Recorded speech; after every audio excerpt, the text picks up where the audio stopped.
नमस्ते बच्चों। आज हम पढ़ेंगे पाठ 16। इसका नाम है लाला लाजपत राय। कौन थे लाला लाजपत राय, पता है आपको? लाला लाजपत राय का जन्म 28 जनवरी 1865 में हुआ था।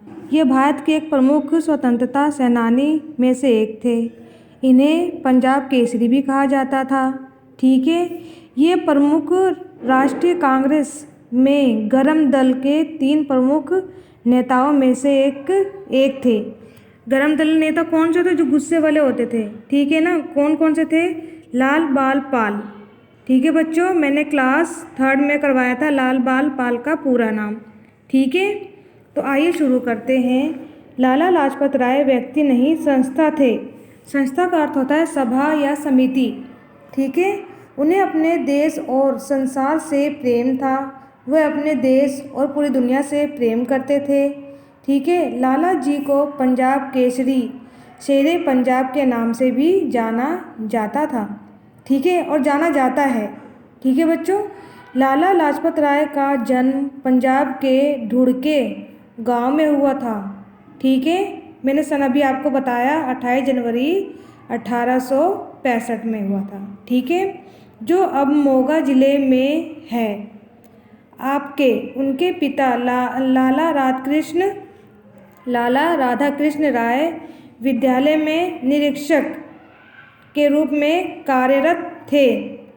जो वहाँ पे जांच करते थे, जो बड़े हेड थे वो थे।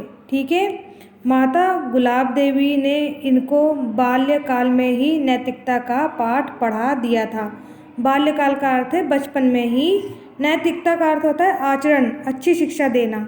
ठीक है, अच्छी शिक्षा का उन्होंने उनको पाठ पढ़ा दिया था कि किस तरीके से रहना चाहिए समाज में। ठीक है, प्रतिभाशाली बालक लाजपत राय शीघ्र ही शिक्षा के क्षेत्र में आगे बढ़ गए। जो प्रतिभाशाली, प्रतिभापूर्ण, गंभीर से जो लाला लाजपत राय थे, शीघ्र का अर्थ है जल्दी ही शिक्षा के क्षेत्र में आगे बढ़ने लगे।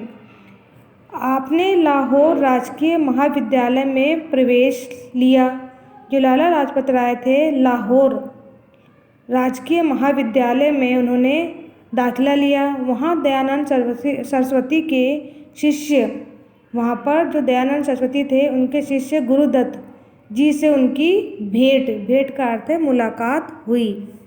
आप भी आर्य समाज के विचारों का गहरा प्रभाव पड़ा आप पर, मतलब जो लाला लाजपत राय थे उनके ऊपर विचारों का, ख्याल जो थे, विचारों का अर्थ था ख्याल का गहरा प्रभाव, सामर्थ्य या शक्ति का अच्छा प्रभाव पड़ा। आगे चलकर आप स्वयं, मतलब स्वयं का अर्थ है खुद, आर्य समाज के प्रमुख नेता हो गए। ठीक है, आपने वकालत पास करने के बाद हिसार हरियाणा में प्रैक्टिस प्रारंभ की। उन्होंने वकालत पास की और हिसार कहाँ है? हरियाणा में। वहाँ पे प्रयोग आरंभ कर दिया। यहीं पर आप हिसार नगर पालिका के सदस्य भी चुने गए। जो नगर पालिका के सदस्य थे वहाँ पर उनको चुना गया। ठीक है, 23 वर्ष की आयु में आपने कांग्रेस के मंच पर पहला प्रभावशाली भाषण हिंदी में दिया। जब वो 23 वर्ष के थे तो उन्होंने, मैंने बोला आपको बताया कि वे कांग्रेस के थे, कांग्रेसी राष्ट्रीय नेता थे गरम दल के। ठीक है, कांग्रेस के मंच से उन्होंने पहला प्रभावशाली भाषण किस में दिया था? हिंदी में दिया। सन 1905 में जो कांग्रेस शिष्टमंडल लंदन गया, जो शिष्टमंडल जो उनका ग्रुप था जो लंदन गया, लाला जी उसमें एक प्रमुख सदस्य थे। लंदन से लौटकर आपने तिलक जी की नीति का जोरदार समर्थन किया। समर्थन का अर्थ है जो उनके जो तिलक जो थे उनका सहयोग किया, जो उन्होंने नीति अपनाई थी। आपको विश्वास हो गया कि भारत का भविष्य हमें स्वयं ही संवारना होगा। हमें ये विश्वास हो गया और सबको विश्वास हो गया कि जो भारत का भविष्य बिगड़ा हुआ है उसे हमें खुद ही संवारना है, बनाना है। ठीक है, इसके लिए संघर्ष, मतलब मेहनत, स्वदेशी के उपयोग, जो स्वदेशी और विदेशी वस्तुओं के बारे में पता है ना। स्वदेशी वस्तु जो अपने देश की वस्तुएं हैं, विदेशी जो बाहर से आई हुई वस्तुएं हैं। ठीक है, तो इन्होंने कहा कि स्वदेशी वस्तुओं का उपयोग करो और विदेशी वस्तुओं का नाश करें, बहिष्कार करें। ठीक है, इस स्वदेशी आंदोलन में आपको मांडले जेल भी भेज दिया गया। जब इन्होंने ये संघर्ष करना शुरू किया तो उन्हें मांडले जेल में पकड़कर डाल दिया गया। मांडले जेल से छूटने के बाद आप इंग्लैंड चले गए। जब वे मांडले जेल से छूटे तो वे कहाँ चले गए? इंग्लैंड चले गए। वहाँ से आने के बाद वे मदन मोहन मालवीय जी द्वारा गठित हिंदू महासभा में काम करने लगे। गठित का अर्थ होता है निर्मित। महासभा में उनके साथ वह काम करने लगे। 1912 में महात्मा गांधी जी द्वारा चलाए गए दक्षिण अफ्रीका के सत्याग्रह के संदर्भ में आप इंग्लैंड गए। जो 1912 में महात्मा गांधी के द्वारा चलाया गया जो सत्याग्रह था, वह सत्याग्रह के संदर्भ का अर्थ है संबंध में। ठीक है, संबंध में क्या वह आप इंग्लैंड गए। जो उनके काम काज के लिए वह इंग्लैंड चले गए। प्रथम विश्व युद्ध के कारण आपके स्वदेश लौटने का आज्ञा पत्र देना ब्रिटिश सरकार ने अस्वीकार कर दिया। जब प्रथम विश्व युद्ध जब होने वाला था तो वह स्वदेश मतलब अपने देश लौटना चाहते थे, तो जो आज्ञा पत्र होता है, जो वीज़ा वगैरह होता था, उन्होंने ब्रिटिश सरकार ने अस्वीकार का अर्थ है मना कर दिया। उनको देने के लिए जो आज्ञा पत्र देने के लिए मना कर दिया। ठीक है, तब आप वहाँ से अमेरिका चले गए। फिर वहाँ से वह कहाँ चले गए? अमेरिका चले गए। अमेरिका से आपने यंग इंडिया पत्र निकालकर भारतीय संविधानता की मांग के लिए विदेशों में प्रचार प्रारंभ किया। प्रचार का अर्थ है प्रसार या फैलाना। ठीक है, जो यंग इंडिया जो पत्र था, समाचार पत्र था, उन्होंने विदेशों में उसको फैलाना प्रारंभ कर दिया, शुरू कर दिया। अप्रैल 1919 की जलियांवाला बाग की घटना से दुखी होकर जलियांवाला बाग जो घटना हुई थी, कब हुई थी? 1919 में हुई थी। वे दुखी होकर मुंबई पहुँचे। बाद में आपने महात्मा गांधी जी के साथ सहयोग आंदोलन में भाग लिया।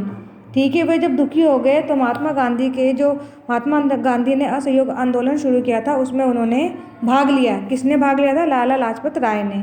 ठीक है बच्चों, अब देखिए आगे 1928 में ब्रिटिश सरकार ने साइमन कमीशन, क्या मतलब होता है साइमन कमीशन का? 7 ब्रिटिश सांसदों का समूह, ठीक है, जिसका गठन 8 नवंबर 1927 में भारत में संविधान सुधारों के अध्ययन के लिए किया गया था। साइमन कमीशन के अध्यक्ष सर जॉन साइमन के नाम पर रखा गया था। ठीक है बच्चों, साइमन कमीशन का ये मतलब होता है को भारत भेजने का निर्णय लिया, जो भारत के संवैधानिक सुधार पर विचार करने वाला था।